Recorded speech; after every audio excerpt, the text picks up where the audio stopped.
I just want to give a quick thanks to the Tier 5 channel members and patrons. Bob the Dragon, Datamagnet, Sergeant Puma, Cat Crab Lobster, and Duck Machine. Thank you very much for the support. It is much appreciated. Story number 1. When cornered, they fight. Written by G Squad Online. Log from Hive Entry Rilken of the UNSC SPS Arrow of Orion, year 2474 ACE. Death Wielders. The subject of well over half of the Rilken Hive logs. I've said it before, and I'll say it yet again. What in Cryotha's soil that these hairless apes have to deal with that makes them stare death in the eyes and try to stab it. We get ahead of ourselves. I'm sure you're all familiar with our crew of 21, ourselves counting as one crew unit, the other 20 consisting of 10 Death Wielders and 1 Slike, 1 Thrag, a mated pair of Arils, and 6 species I've yet to identify.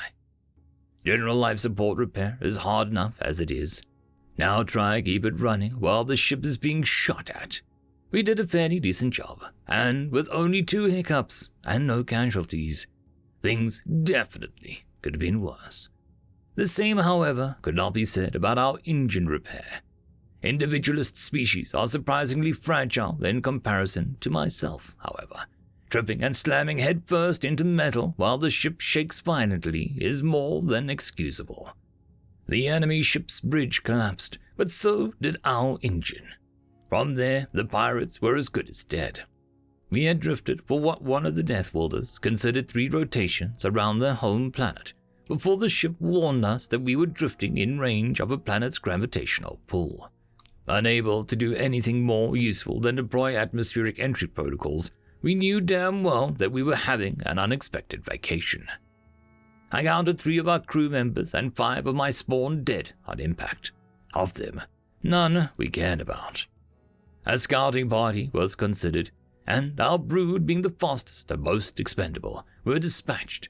The land was humid, with air thick like mud. The creatures all had claws and jaws and 20 ways to put us on the walls. But what really stood out was just how bioluminescent these creatures were. Even the plants had some form of glowing bits, and the amount of plants seemed to almost mirror my home world. When questioned all around as to who could survive, the Death Wielders just walked out of the ship. No gear, no rebreathers, no anything. Even the brood didn't proceed that recklessly. The remaining crew geared up, with the exception of us, who gathered simple rebreathers and atmospheric monitors, and we joined them. Within moments, the Death Wielders began gathering supplies. They made crude tools that could barely serve more than use as a blunt weapon. They then used said crude tools to make other, sharper tools. To say that this was a strange sight was an understatement. Seeing a creature build tools out of anything other than a specialized design brood workers genetically designed to carry out the task. And they did it so fast, with no communication in their barking, loud tones like they usually do. As I lay down and prepared for construction of another hive, I was interrupted by one of them. Don't! Not out in the open area. Hive construction greatly increases chance of survival. Build a hive in a cave, or keep the hive in the ship. Building one here makes it hard to protect. Strange. They say these things like they've built hives. We did as we were told, and chose to keep our hive in the ship. After some time had passed, the Death Wielders proceeded to make more tools. They used the trees to make the dancing hot flower. They used extreme amounts of soils to make a giant thing they called a water filter, and used long bands of leaves to make traps. When I questioned the use of traps, the Death Wielders told me that it was a hidden tool to capture prey. Stunned silence followed. Diabolical. The night fell fast, but the Death Wielders continued their work. Noises in the night jumped and hissed and screamed. The other crew members were terrified, even when they had their tasks, but not the Death Wielders. They either didn't hear it or didn't care. They spread out and left the camp to begin hunting for food. The plants out here can be just as poisonous as the ones on our home world, so we'll need meat. We can test the plants with my brood. We need all the hands we have right now. Just keep the fire going. We soon learned the dancing flower was what he meant. He told us the plants around here can keep it going if tossed in, but the leaves wouldn't work. Instead, we had to cut down the giant plants with the sharp tools that they had made. We had to ask the mated pair to cut them, as we couldn't use the tools properly. Things went well until halfway into the planet's night rotation. A large group of somewhat large, slender quadrupeds approached us. Our best efforts to intimidate them were met with swiping motions aimed at my brood. It was here that one of the aerials grabbed one of the tools, a sharp piece of wood, and tried to stab one of the beasts. What followed next involved a feeling I did not even know that I could feel. As it made its attack, the beast was stabbed through what I was told is its shoulder, but it didn't go down. It instead bit into our poor crew member's throat and yanked down, tearing off a chunk of its flesh and feathers, along with something solid. The other aerial let out a screech. It momentarily shocked the beasts, but they still didn't let up. They grabbed the dying member and tried to drag it off when one of them did something and shot up into the air. The Death Wielders started to appear in view. One by one, the Death Wielders came out from the woods and trapped the beasts in between us and the Death Wielders. The beasts pulled into a defensive stance and waited. They didn't wait long as the Death Wielders charged to meet the biting jaws. I sent the brood in to bite and sting. The Death Wielders didn't use the tools meant for these creatures for some reason. They used the blunt weapon things from before. When they hit one of the beasts, you could hear the sound of something in them breaking. This, unlike the sharp stick, sent them on the ground. Those bastards didn't stand a chance. I always wondered how they survived in the homeworld. They didn't have claws, or fangs, or spikes, or thick skin. I don't wonder anymore. End of story. Story number 2. When down, they survive. Written by G Squad Online. Log from Thrag, entry N of the UNSC SPS Arrow of Orion, year 2474 ACE. The humans scare me. Do you know how embarrassing that sounds? It has been 3 planet rotations since the crash landing that killed Moore, stranded our crew of 19. Our ship is tattered to the point where the only thing that it can really do is serve as a home base. Rilken has set up further defenses by sealing breaches with wax, paper, and surrounding items, on top of the layering of the ship in random items around our area to make it look natural. That still doesn't make it stick out any less. The humans been behaving so much more different than when ship was intact. It was like switch flipped in their heads and they went from bumbling techies to full-blown predators.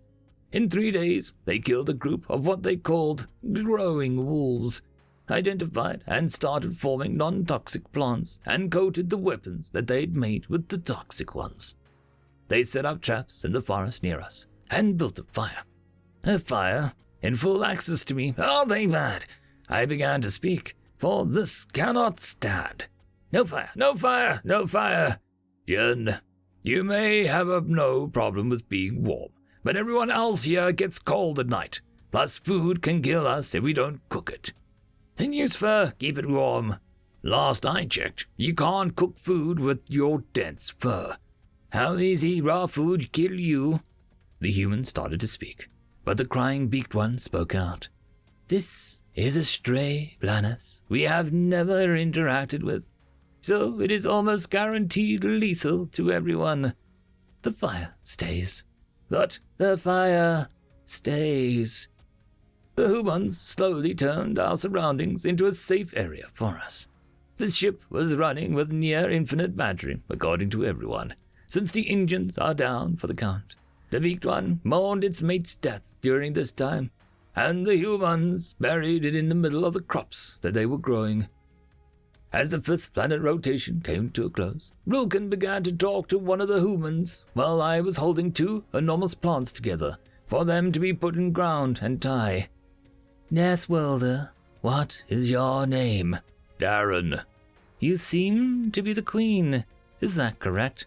I'm a male, so, no. Most of us are working independently. We do not understand. What do you mean, independently? Picture each of us as a queen of your species. That's how our minds operate. So you are alone? Yes.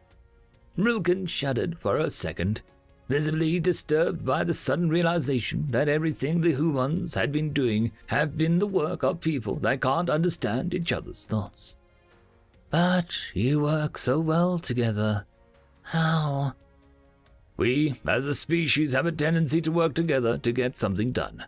Because of this, talking to others is something that we're skilled at by default. I wanted to answer a question that had been bugging me for a while. How you know to do all this, walls, color change, and tiny toy things, the fire? Darren shifted in his seat, leaning more into the chat. Other crew members joined in. We, as a species, are really good at sharing knowledge.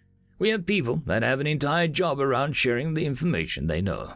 I learned how to make a fire at the young age of 5, and not a day later I knew exactly how to keep a fire properly fed for days on end. Logs for the under, sticks for the over, and twigs for the middle. The hewer grabbed a handful of sticks and arranged them over the fire, almost to demonstrate the point, while fascinated eyes watched. Even I couldn't help but watch, despite knowing that I could never go near it. Every human is trained in basic survival.